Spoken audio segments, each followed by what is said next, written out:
YouTube? Alright, what is up YouTube? Today we are headed up to the Apple store to pick up our new iPhone 14 Pro.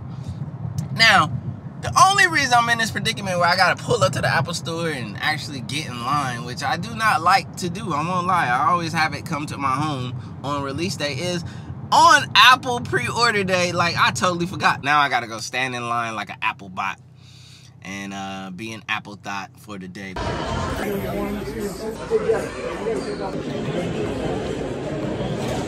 It's a very, very easy process. This is gonna be my new spot, my favorite Apple store for sure. Whew. Yo, I'm not gonna lie, that was probably the smoothest Apple iPhone pickup I've ever done from the Apple store. Buddy up front was cool. He's like, listen, bro, if you're not doing no setups, swapping and none of that, you can literally just go to order pickup. I'm like, bet, bro. Walk right over to order pickup, scan my little QR code that Apple gives you, walk right out with the phone in the new wallet. I got the new wallet color. Let's share this experience with you guys, y'all. Yo, it's lit, man. YouTube, baby. Let's get into it. Let's experience the unboxing of the iPhone 14 Pro, and then we'll get into some of my most brutally honest first takes and get it set up and everything like that. But yo, oh wow, you know what? Looking at the box in the beginning is giving you an idea of how big this pill shape is. It would have been nice if this could have been like smaller, but nevertheless, it is what it is. I love Face ID. The only reason I'm even willing to put up and stomach the notch for all these years that it's been a thing on these previous devices is because Face ID is just so great. So the idea that Apple even made any type of improvement to the notch, hey, we'll take it. You know how it goes on the road with Apple, you guys. It is slow, steady, but yet effective. Pull her out, yas. All right, so I went with that gold color this year. I know the purple's like the new color, and probably everybody's gonna run just get purple just because it's a new color. But I don't know, the purple wasn't really appealing to me that much. So I was like, let's take it to the gold. You know, I got a gold Apple Watch currently, temporarily until the Apple Watch Ultra comes in, and then we'll, you know, unbox and discuss that. But, you know, the unboxing presentation when it comes to Apple nowadays, it's pretty simple. It's very, very, very minimal. Now, from a you know, environmental standpoint, it's great, but as a consumer, picking it up and getting it, it's not that crazy, you know what I mean? But neither is any other one. Right off the bat, you can notice the difference in camera size. The camera bump, or the camera area, is massive, you guys. And this is great. The larger the camera sensor, the better. And that's one of the areas where iPhones tend to shine a lot, is in the camera department. That's a big area that I'm like always trying to tell people, like, hey, the cameras in these devices are always consistent and great and very color accurate. Now, they're not perfect. Let's keep it real. They don't check every spectrum across the board. You know, it is what it is. But the most well-balanced for photos, and especially for video, is always on the iPhone. Now, let's check out this wallet I got. I got this new leather wallet cover. As you can see, I'm actually a real user and fan of the Apple wallets, but they do get beat up and stuff. And I saw this new color. I was like, let's check out this new color. It might be a color that some people might want to check out and see how it looks on the device. And I figured the orange would probably look good with the gold. It's a nice, yeah. This is gonna be a nice combo. Oh yeah, look at that. Woo! So for those of you out there who might be looking at the gold iPhone 14 Pro and you possibly are looking at this color wallet, there you go. A player just hooked you up with that visual. It looks good on here. It's actually a great combo. Like, as you can see from my Apple ecosystem right here, like, I think it's a balance of maturity and still pop and swag. So like, this combo right here that I'm rocking is it. Now, it's time to set this up. And that's one thing with Apple and with all manufacturers nowadays. It's always a smooth, easy and simple process. The only thing is, when you set up a new phone, it just takes time, and that's the annoying part. Also, with this new iPhone 14 Pro, 14, 14 Plus, whatever you choose to get, 14 Pro Max, we introduced eSIM. Now, how do you guys feel about eSIM? I want you guys to hit the comment section below by being forced into eSIM, basically and essentially. And we know if this is the start and Apple did it, it's coming to everyone else. eSIMs are already in your devices. There's an eSIM inside of here and so forth.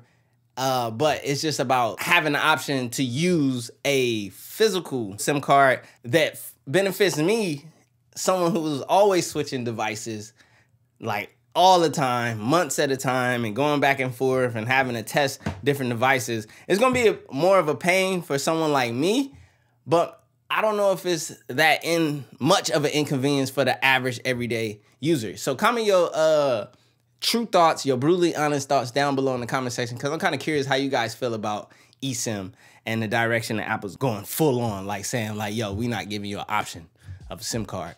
I don't know what's the big idea of to where they couldn't give us a SIM tray, and then what's the big idea in going towards eSIM. So when it comes to setup with a new iPhone, it's very, very simple when you're coming from a previous iPhone. So we're gonna boot this thing back up, and I wanna take a look. I can actually see our first look at that pill, the dynamic island. And it's absolutely fine because it's better than the notch. And that's all that matters. We're making a step in the right direction. We're not going backwards. So as you can see, you put them next to each other, and next thing you know, you're setting up your new device. It's like super duper easy. Gotta enter in my passcode. Can't show y'all all of that. So one thing that I'm curious about with me doing it this way, will it be able to pick up my service and get my eSIM set up? Oh, so you can transfer from your SIM card to eSIM. It's very easy. I'm gonna tap on that. So as you guys can see, you'll be prompted to transfer your number. It's so simple, actually. And now it's activating. Very, very simple process. So if you're worried about switching over to eSIM and it being like complicated, it's actually not. Okay, I guess we just sit here and we wait for our eSIM to be activated on our carrier. But the fact that I didn't have to go through contacting my carrier or talking to no one, is able to be done from phone to phone, is an absolute convenience. That's something to consider and keep in mind. If you're considering upgrading and you're worried about the process now that there's no physical SIM card, I think it's way easier, apparently, from what we're seeing right here, than I anticipated, which is a good sign. It's a good thing. All right, so now it's saying connecting to network, which is dope, and cellular setup is complete, as you guys see right there. It wasn't that bad. That literally was a couple of minutes. I will say this, coming from a Max to this regular size iPhone 14 Pro, I'm enjoying how light and how much smaller this phone is in comparison. The only thing I gotta see is, will I enjoy the battery life? That's the big question. So let's go ahead and set up Face ID. Okay, do that little neck road. Y'all know how it is. Oh, it says remove my glasses. Okay, y'all know I can't see. No, I'm just like, all right, remove your glasses to finish setting up ID. Okay, try again. Another circle. They are scanning me into the database. They got us. They got me. Face ID is now set up. Very simple. Now we get to transfer our data, which is another simple process. It just takes time. Because it has to move from here to there, especially doing it wirelessly. I think Apple would benefit greatly for going into the direction of USB-C, because on other Android devices like Samsung, I just do the USB-C to the USB-C, and it does a transfer fairly quick. Doing it over, Wi-Fi or whatever it's using, it's not always the quickest. So we'll go ahead and agree to who knows what. Yeah, I want it all. Give me everything. My Apple Watch connections, everything. So why the iPhone 14 Pro is setting up, I got a couple questions for you guys. How do you guys feel about the new iPhone 14, that new larger iPhone 14? And then how do you feel about the iPhone 14 Pro and 14 Pro Max? Because the real true improvements and changes are more or less over there. As I told you guys, or if I haven't shown you guys, I had a discussion speaking to the truth and the reality that Apple is more software, like focused in the developments and the improvements and the upgrades than they are hardware, because at the end of the day, this phone slab that we've come to know at this point has plateaued. Like, how much more or what's innovatively left within the phone slab? That's where foldable phones come into play. Foldable phones are great. Foldable phones are innovative, but also in early innovation, you have issues, which is why Apple hasn't jumped into the foldable market yet, because as you can see, it's not fully refined. I'll talk more about that Flip 4 story.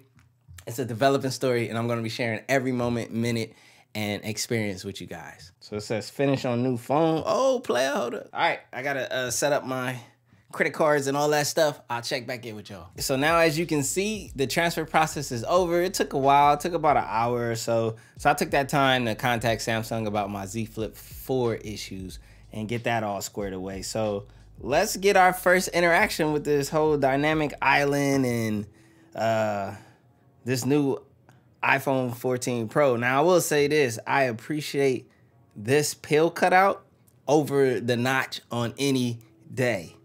It's not a humongous difference, but it actually is a good one, because the notch was awkward. The notch is just awkward if you look. The way it divides the display up and everything, at least you, with this pill shape, you kind of still get the feel of having that full display or whatever, which is far better and far closer to what is the norm. Like, you know, the camera cutout right here, the little circle dot that we get on the S22 Ultra, I really do love that because it's very minimal. And this one isn't as minimal, but it's due to Face ID. And Face ID is something that I'm willing to put up with, you know, these things in order to continue to use it. Let's see what's up with this dynamic island. But the biggest changes on here are more or less not just the dynamic island, but the bigger change or the bigger focus of the iPhone 14 Pro and so forth is the cameras. So I definitely want to get a quick test on that. I just want to go here real quick, play a NBHD Nick song real fast, because I know I'm not going to get any copyrights because the player do use Epidemic Sound. So let's see if we were to exit out. Okay. Oh, so the single tap just takes you to it. The long tap, okay.